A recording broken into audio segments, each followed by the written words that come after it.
Sanson Kambile au Sénat. Le garde des Sceaux, ministre de la Justice et des Droits de l'Homme, est un habitué des lieux. Il n'hésite pas à répondre à toutes les préoccupations des sénateurs. L'actualité récente a été marquée par une prétendue loi visant à légaliser l'homosexualité en Côte d'Ivoire. La question lui a été posée. Le 28 octobre dernier, j'ai présenté à la Commission des affaires générales et institutionnelles un projet de loi modificatif du Code pénal. Et en son article 126, ce projet de loi réprime les discriminations. Il faut qu'on soit clair, il s'agissait de réprimer les discriminations.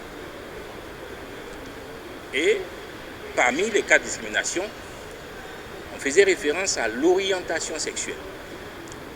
Certains députés, lors des débats, ont estimé que l'orientation sexuelle correspondait à l'homosexualité. En tant que représentant du président de la République et du gouvernement, il ne s'agissait pas de faire adopter un texte à polémique. Non, il s'agissait de faire passer un texte qui soit perçu et compris par tous de façon égale. Nous avons donc suggéré la suppression du terme orientation sexuelle par un amendement que nous avons proposé nous-mêmes aux députés. C'est pour ça que la reformulation a consisté à ajouter le terme notamment et à supprimer le terme orientation sexuelle.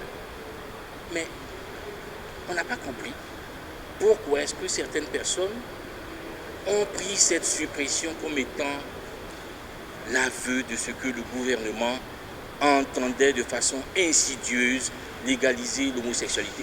Mais vraiment tombe. C'est des débats surréalistes et totalement faux. Le temps est certainement venu de se concentrer sur l'essentiel. Nous sommes un gouvernement sérieux et au travail. Vous savez, quelquefois on a le sentiment que certaines personnes trouvent leur bonheur dans la polémique. Mais nous trouvons notre bonheur dans le travail pour nos concitoyens. Donc on n'est pas adepte de la polémique, inutile et stérile, d'autant plus que l'amendement est passé et le texte a été adopté à l'unanimité. Si vous voulez parler de mariage homosexuel, ce n'est pas dans le code pénal qu'on fera un mariage homosexuel. On a la loi sur le mariage. Mais alors d'où vient-il qu'on interprète et certains sont devenus des stars des réseaux sociaux? Vous savez, nous, au gouvernement et surtout au ministère de la Justice, on n'entend pas s'inscrire dans ce genre de polémiques qui sont totalement inutiles, dénuées de tout intérêt. Pour ce passage devant les sénateurs, 2 projets de loi ont été adoptés à l'unanimité. Atteinte à la vie privée, harcèlement moral sont passifs de poursuites judiciaires. L'instauration des mesures de protection efficaces contre les violences domestiques, le viol et les violences sexuelles, autres que domestiques, pour harmoniser les engagements internationaux.